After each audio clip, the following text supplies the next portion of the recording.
guys and welcome to another vlog. This is actually a race spec or a gymkhana spec Maruti Suzuki Ignis, but take your eyes off the Alto because that's also pretty much a race spec because of its weight. Anyways, coming to the Ignis, this car actually belongs to Mohit and he has lended me his crazily modified car to make this vlog. Now straight away let's open the hood bins so I can open the engine bay. Now this is made of fiber, super duper light, so this car has obviously got a lot of weight reduction. There you can see the air filter. It's a BMC air filter, conical one, and there are a lot of mods which have happened, which I'll talk about when driving, of course. That is the horn, of course, custom made headers, free flow exhaust, porting, polishing, work on the head, of course. And then let me just close this. Yeah, it takes some effort to do. Yeah, that is shut, and let's do this. Yeah, that's fine. Anyways, crazy color treatment on this car. It's got strut braces, it's got body braces, it's super duper lowered. You know, it's so strong. Can you see this towing hook? Even if I kick it like this, nothing's gonna happen. That is the level of strength it has, and obviously you've got these pins to hold the bumper into place. These are very much functional. Faisal Khan's fingers of truth go inside and get scared because this is functional. This is also open. So better breathing is the name of the game. And if you notice, the wheels are a bit weird, right? Well, it's running a negative camber of 7 degrees and it can go up till 13 degrees in freaking sin. No ground clearance because this car is touching everywhere. The lip spoiler has kind of changed its shape only. Coming to the side, you realize that in spite of all these colors on the car, which is very in your eyes, this car still retains the beautiful looking Adidas logo.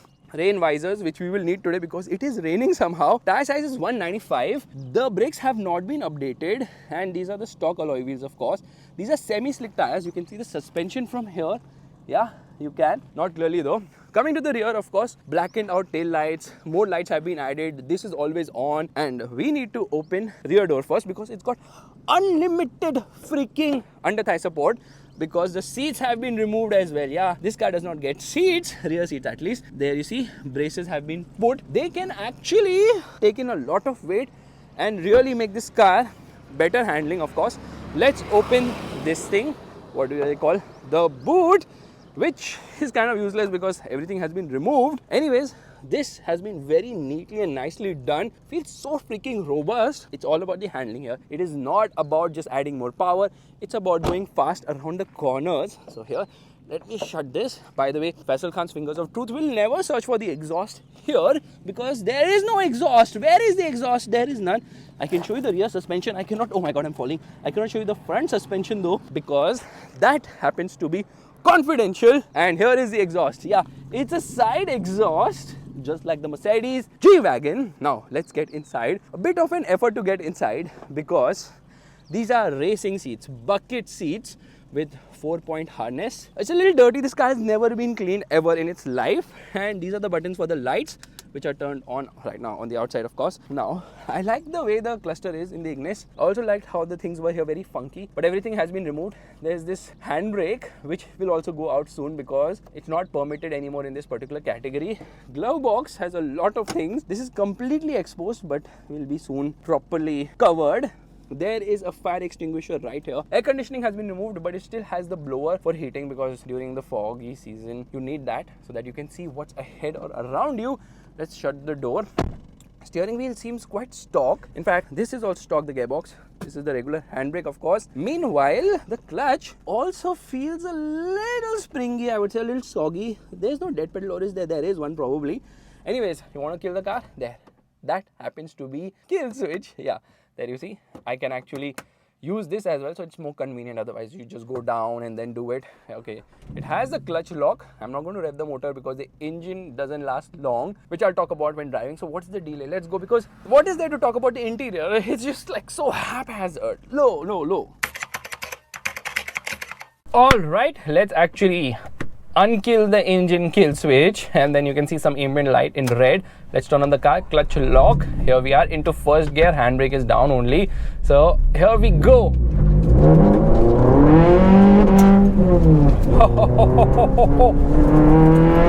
Absolutely bonkers the way this accelerates, and then there are bad bumps. You have to really slow down because in 50 clicks you can adjust the ground clearance of this car, I believe, by up to 200 mm. So you can see it's very low because this is usually used in not rallying actually, for gymkhanas and all that. So races, because of which it is actually race spec, and this will go the hydraulic handbrake because now it's not allowed anymore in this particular category. Ride quality is atrocious. Okay, the regular Ignis actually has a good ride quality, but this one has a very pathetic one. And then the gearbox is slick shifting, the clutch is decent, it's not very light, it's not very hard either. But as I see it, you have to really hold on for dear life on the road. Obviously on the racetrack things will be way different. Exhaust is nice and loud because it's on the right side, you can actually hear it. So here I'm going to downshift into third.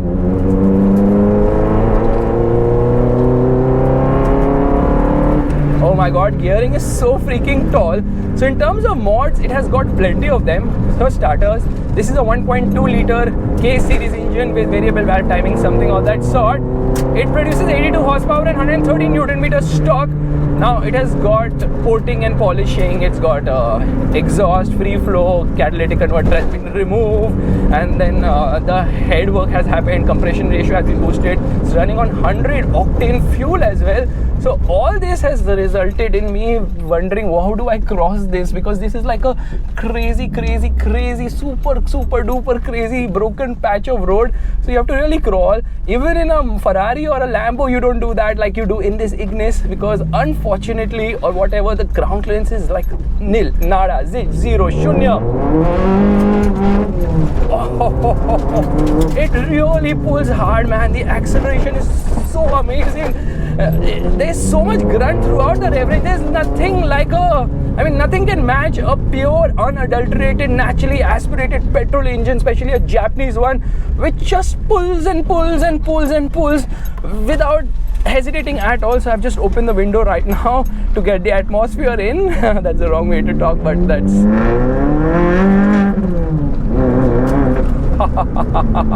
Steering actually feels quite nice, huh? The steering of the Ignis isn't that great, but somehow some changes have been done. So some of the things are actually very much confidential in this car, which I'm not allowed to reveal. Like what is the suspension at the front, because for competition reason the owner does not want that to be revealed, and what has been done to the steering also. So those things he doesn't really want me to talk about, so I will keep little mum about that. But I'll just tell you that the experience of driving this car is unbelievable, because it just does not feel like a freaking Ignis. It just feels like something else completely. Brakes are nice, even though there are no upgrades to the brakes. You know why? Because it's having limited slip diff, two-way, first in the world. So that stabilizes the car when you're applying heavy brakes. Of course, it is able to put all that power down on slick tires. Now obviously grip is good, but out on such roads that's not really helping. So let's just actually stop here. Gearbox is super nice and smooth. I really like it. I was going to stop, then I saw a big bump. I was like, let's counter that. Roads are so broken. You realize that in this car. I was realizing it in the X3 when I was coming all the way to Faridabad, but now I can feel it even more. So here we are into first gear, okay? And I'm not going to rev the nuts out because I've been told the engine will go. So here we are. Little bit I can rev. And you know what happens? I'll tell you, okay? Yeah, let's launch.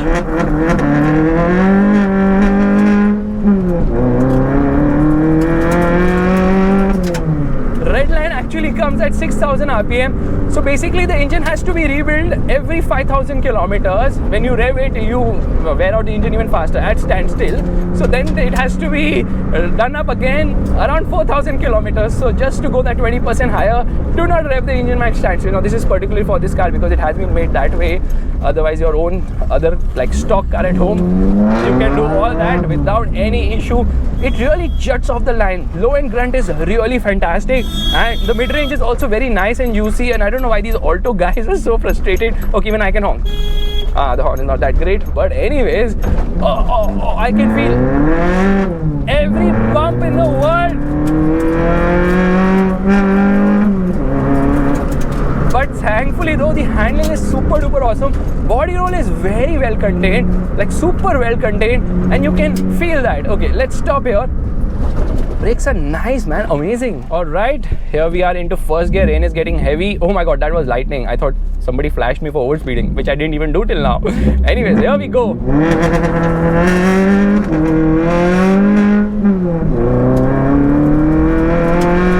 This car will actually do a top speed of 178 kilometers per hour. Oh my god, the exhaust is really loud.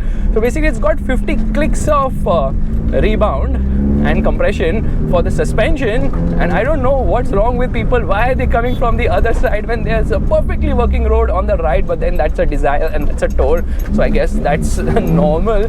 Let's actually close the window. Fueling is so freaking good here. There is no flat spot in the power delivery at all. So hugely impressive the way this car drives. Yeah, I was not expecting it to be this good, because Ignis is like more of a funky youthful car, but this one surprises you with the kind of performance it has to offer, and it's so freaking flickable as well. So handling is just amazing, and that is because of the stiffness. My goodness, this is a real stiff car. I can feel every bump in my right now. That is the level of stiffness. But then obviously when you're going on a track, when you're racing, that stiffness is important, because obviously it's a much more smoother thing right there. Now, lightened flywheel, making the car light here and there. Obviously it's a very light car to start off with, then having stiffening of a lot of things, having braces on the body, on the chassis and all, really helps this car become super duper dynamic. Like, obviously the steering could be slightly better because it still has a little bit of slack. So see, so it is centering right now. Usually an Ignis steering does not center, and everybody's so excited with this Ignis. People come and ask, oh, is that an Ignis? The fueling is such, and the way the thrust happens, I'm getting goozies in my stomach. The way it kicks in, the way it pulls, really nice. Super duper duper duper duper impressed. But I wish I had a road where I could actually drive, because I'm just like navigating the pothole. I'm actually playing Tetris right now. That is the problem, because oh my god, the bumps come out of nowhere. Okay, here we are into first gear. Now look at this.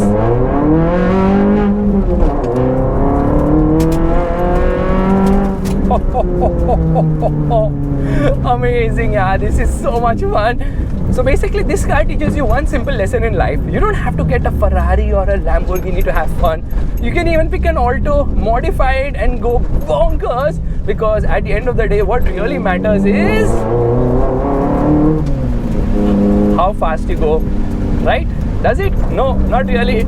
It doesn't matter how you go, how fast you go. What matters is how you go fast. So when you go fast in an Alto and maybe in an Ignis, you really enjoy it. When I'm talking about fast, I'm talking about say 0 to 60, 0 to 100 kilometers per hour acceleration, because obviously these cars are still very light, not very stable at high speed. Now this is obviously stable at high speeds, but for that I need a smooth road to test it out, because on the current road I'm just moving all over the place. But I really enjoy driving this car. I've never been a big fan of the Ignis because of its weird and polarized. This thing looks, oh my goodness, what a bad road. What road is this? Everything is shaking, everything is moving around the place. So I think the person who gives a safety check to the road should get one of these, so he knows exactly what car is being given to him. What is this?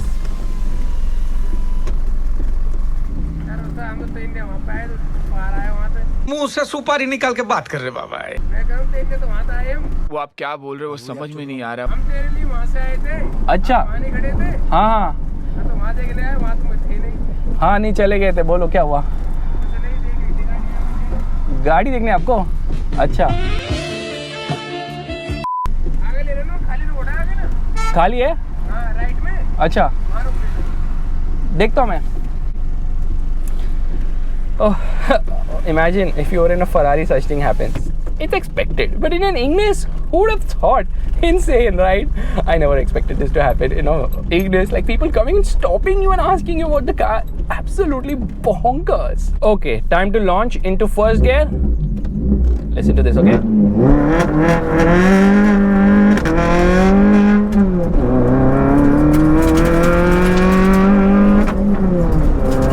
It has a lot of road noise because small stones are getting sprayed all across, so it tends to push all those small stones everywhere, so that's making it a little uncomfortable in terms of the sound and obviously the ride also. But you know what's the issue which I feel, because obviously with all these mods, turning radius is quite bad. It's very bad. I can feel the tires touching the, the wheel well. Anyways,